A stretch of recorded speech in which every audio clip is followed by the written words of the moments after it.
مولائے کائنات علی علیہ السلام اور حضرت فاطمۃ الزہرا سلام اللہ علیہا کے پہلے فرزند 15 رمضان المبارک سن 3 ہجری کو سورۃ الکوثر کی تفسیر بن کر شہر مدینہ میں پیدا ہوئے۔ رسول خدا صلی اللہ علیہ وآلہ وسلم مبارکباد کے لیے جناب فاطمہ علیہ السلام کے گھر تشریف لائے اور اپنے پہلے نواسے کے لبوں کا بوسہ لیا، پھر سینے سے لگایا اور خداوند کی طرف سے نواسے کا نام حسن رکھا۔ رسول اکرم صلی اللہ علیہ وآلہ وسلم اپنے نواسے سے بہت پیار کیا کرتے تھے۔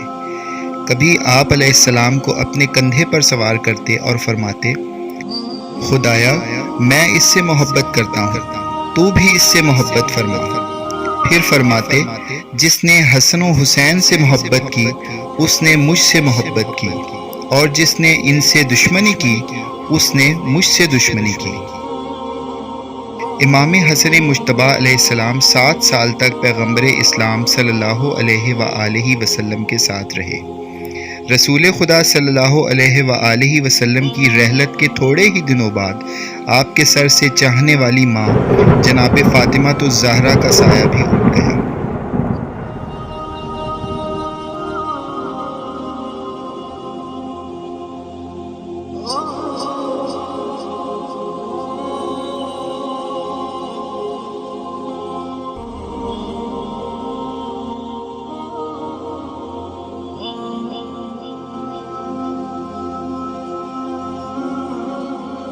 اب آپ کا صرف ایک سہارا علی علیہ السلام کی مہر و محبت بھری آغوش تھی۔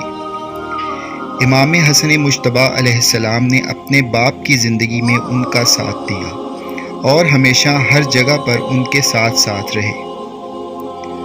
سن 36 ہجری میں اپنے والد بزرگوار کے ساتھ مدینہ سے بصرہ روانہ ہوئے تاکہ جنگ جمل کی آگ کو بجھا دیں۔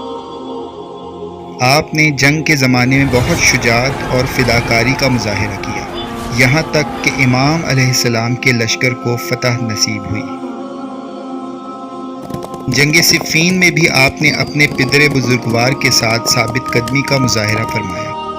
اس جنگ میں معاویہ نے عبداللہ ابن عمر کو امام حسن مجتبی علیہ السلام کے پاس بھیجا اور کہلوایا کہ آپ اپنے باپ کی حمایت سے دستبردار ہو جائیں تو میں خلافت آپ کے لیے چھوڑ دوں گا۔ لیکن امام حسن علیہ السلام نے جواب میں فرمایا، نہیں، خدا کی قسم ایسا نہیں ہو سکتا۔ پھر اس کے بعد ان سے خطاب کر کے فرمایا، گویا میں تمہارے مقتولین کو آج یا کل میدان جنگ میں دیکھوں گا۔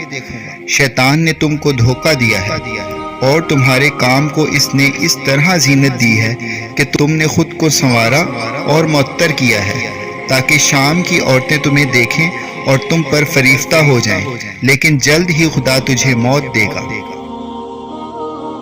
سبط رسول جگر گوشہ بطول امام حسن مجتبی علیہ السلام نے اپنی ظاہری زندگی میں بہت سے مصائب کا سامنا کیا۔ اپنے محبوب نانا محمد مصطفیٰ صلی اللہ علیہ وآلہ وسلم کی جدائی کا زخم بھی تازہ ہی تھا کہ امت کے بدلے رویے کو محسوس کیا۔ اپنی آنکھوں کے سامنے اپنا گھر جلتا دیکھا اور اپنی والدہ جناب فاطمۃ الزہرا سلام اللہ علیہا کو رات کی تاریکی میں زخمی پہلو کے ساتھ اس دار فانی سے رخصت کیا اور نومولود بھائی جناب محسن کی المناک شہادت کا منظر دیکھا۔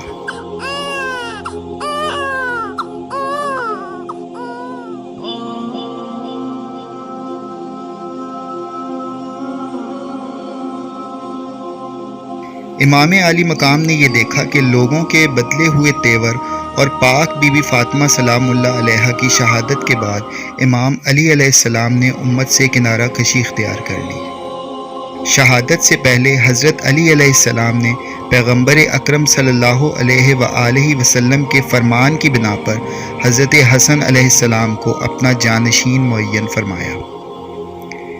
تاریخی مصادر میں درج ہے کہ امام حسن علیہ السلام اپنی زندگی میں 25 بار پیادہ اور کبھی پابرہنہ زیارت خانہ خدا کو تشریف لے گئے تاکہ خدا کی بارگاہ میں زیادہ سے زیادہ ادب و خشوع پیش کر سکیں اور زیادہ سے زیادہ اجر لے سکیں۔ 21 رمضان المبارک سن 40 ہجری کی شام کو حضرت علی علیہ السلام کی شہادت ہو گئی۔ اس کے بعد لوگ شہر کی جامع مسجد میں جمع ہوئے۔ عبداللہ ابن عباس کھڑے ہوئے اور کہا، لوگو، یہ امام حسن تمہارے پیغمبر صلی اللہ علیہ وآلہ وسلم کے فرزند حضرت علی علیہ السلام کے جانشین اور تمہارے امام ہیں، ان کی بیعت کرو۔ لوگ چھوٹے چھوٹے دستوں میں آپ کے پاس آتے اور بیعت کرتے رہے۔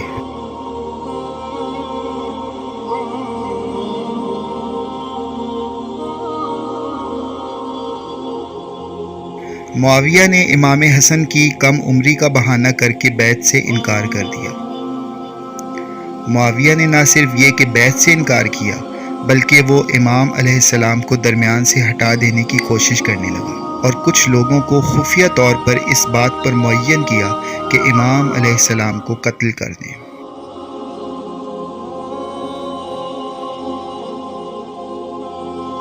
معاہدہ صلح امام حسن علیہ السلام کا متن اسلام کے مقدس مقاصد اور اہداف کو بچانے میں آپ علیہ السلام کی کوششوں کا آئینہ دار ہے۔ جب کبھی کوئی منصف مزاج اور باریک بین شخص صلح نامہ کی ایک ایک شرط کی تحقیق کرے گا تو بڑی آسانی سے فیصلہ کر سکتا ہے کہ امام حسن علیہ السلام نے کن خاص حالات میں اپنی اور اپنے پیروکاروں اور اسلام کے مقدس مقاصد کو بچایا تھا۔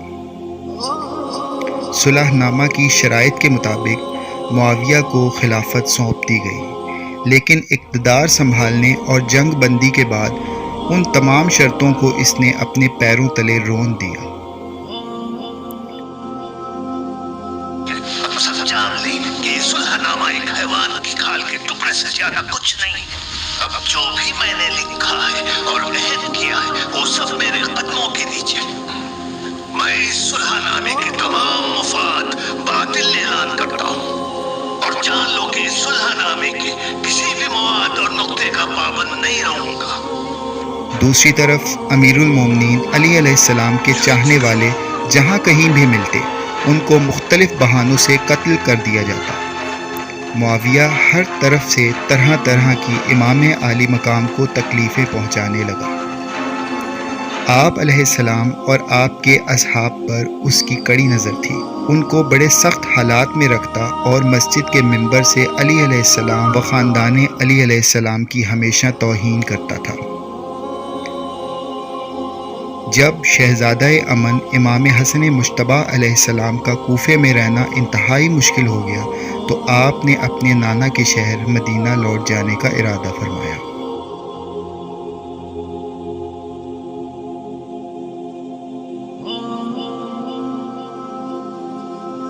مدینہ کی زندگی بھی آپ کے لیے عافیت کا سبب نہ بنی، کیونکہ معاویہ کے کارندوں میں سے ایک پلید ترین شخص مروان مدینہ کا حاکم تھا۔ مروان وہ تھا جس کے بارے میں پیغمبر اکرم صلی اللہ علیہ وآلہ وسلم نے فرمایا تھا، وہ ملعون ہے اور ملعون کا بیٹا ہے۔ مروان ملعون اور اس کے علاوہ 10 سال کی مدت میں جو بھی مدینے کا حاکم بنا، اس نے امام حسن علیہ السلام اور ان کے چاہنے والوں کو تکلیف و اذیت پہنچانے میں کوئی کمی نہ چھوڑی۔ حاکم وقت کی قاتلانہ سازش یہ تھی کہ اس نے تہیہ کر لیا تھا کہ پوشیدہ طریقے سے امام حسن کو قتل کر دیا جائے۔ چنانچہ اپنے اس ناپاک ارادے کو پورا کرنے کے لیے اس نے 4 منافقوں کو الگ الگ انتخاب کیا۔ ہر ایک سے کہا کہ اگر تم نے حسن ابن علی کو قتل کر دیا تو میں تمہیں 2 لاکھ درہم اور شام کا فوجی افسر بنا دوں گا، اس کے علاوہ اپنی بیٹی سے شادی کر دوں گا۔ ان 4 منافقوں کے نام عمرو بن حریث، اشس ابن قیس، حجر ابن الحارث، شیس بن ربیع تھا۔ معاویہ نے جن انعامات کا اعلان کیا تھا انہیں حاصل کرنے کے لیے ان سب نے حامی بھر لی اور امام عالی مقام کی جان کے درپے ہو گئے۔ جیدہ بنت اشس وہ ملعونہ تھی جو کہنے کو تو امام حسن علیہ السلام کی زوجہ تھی، لیکن امام علیہ السلام کے قتل کی سازش میں ملوث رہی۔ روایت میں درج ہے کہ حاکم وقت نے اسے 1,00,000 درہم بھیجا اور پیغام بھیجا کہ اگر حسن ابن علی علیہ السلام کو زہر دو گی تو تمہاری شادی اپنے بیٹے یزید سے کر دوں گا۔ جیدہ نے یہ پیشکش قبول کر لی۔ معاویہ نے جیدہ کے پاس سیال زہر بھیجا۔ امام حسن علیہ السلام روزے سے تھے، ہوا گرم تھی۔ افطار کے وقت جیدہ نے وہ زہر آپ کے دودھ کے پیالے میں ملا کر امام کی خدمت میں پیش کیا۔ امام نے اسے پیا تو فوراً زہر محسوس کر لیا۔ جیدہ سے فرمایا، تو نے مجھے قتل کیا، خدا تجھے ہلاک کرے۔ خدا کی قسم، تیری آرزو کبھی پوری نہ ہوگی، خدا تجھے ذلیل و رسوا کرے گا۔ روایات میں ملتا ہے کہ امام حسن علیہ السلام کو جو زہر دیا گیا وہ اتنا سخت تھا کہ اس کی وجہ سے آپ کا جگر ٹکڑے ٹکڑے ہو کر تشت میں گرا۔ امام حسن علیہ السلام کو جب بتایا گیا کہ آپ کی بہن زینب سلام اللہ علیہا آپ کی طرف تشریف لا رہی ہیں تو آپ نے حکم دیا کہ اس تشت کو وہاں سے ہٹا دیا جائے۔ زینب برداشت نہ کر پائے گی کہ بھائی کا جگر ٹکڑے ٹکڑے ہو کر تشت میں گرا ہے۔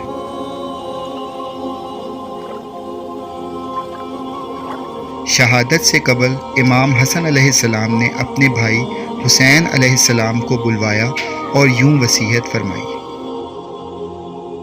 اے میرے بھائی، میں آپ سے الگ ہو رہا ہوں اور اپنے پروردگار سے ملحق ہو رہا ہوں۔ مجھے زہر دے دیا گیا ہے اور میرے جگر کے ٹکڑے تشت میں جا گرے ہیں، اور جس نے مجھے زہر دیا ہے اور میرے ساتھ خیانت کی ہے میں اسے ٹھیک سے جانتا ہوں۔ میں خدا کی بارگاہ میں اس کا حساب لوں گا، لہٰذا آپ کو میرے حق کا واسطہ کہ آپ اس بارے میں کوئی گفتگو نہ کریں اور منتظر رہیں کہ خدا اس بارے میں کیا فیصلہ کرتا ہے۔ جب میں دنیا سے چلا جاؤں تو میری آنکھوں کو بند کر دینا، مجھے غسل و کفن دینا اور تابوت میں رکھ کر نانا کی قبر کی طرف لے جانا تاکہ میں ان کے ساتھ تجدید عہد کروں، اور اس کے بعد مجھے میری دادی فاطمہ بنت اسد کی قبر کے پاس لے جانا اور وہاں مجھے دفن کر دینا۔ زہر ملنے کے تقریباً 40 روز بعد 28 صفر المظفر سن 50 ہجری بروز جمعرات امام حسن علیہ السلام شہید ہو گئے۔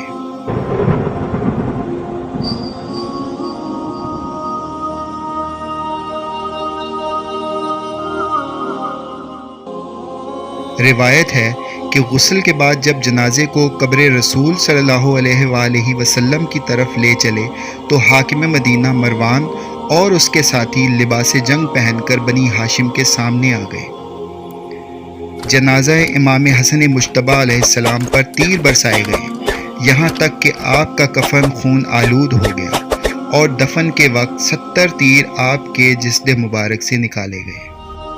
افسوس کہ جس شریعت میں کفن کو کینچی لگانا بھی جائز نہیں، اس شریعت کے ماننے والوں نے نبی صلی اللہ علیہ وآلہ وسلم کے نواسے کے جسد کو کفن سمیت چھلنی کر دیا، اور یوں تاریخ میں یہ واحد جنازہ ٹھہرا جسے دوبارہ غسل اور کفن دیا گیا۔ امام حسین علیہ السلام جنازے کو جنت البقیع میں لے گئے اور جدہ ماجدہ فاطمہ بنت اسد کے پہلو میں دفن کر دیا۔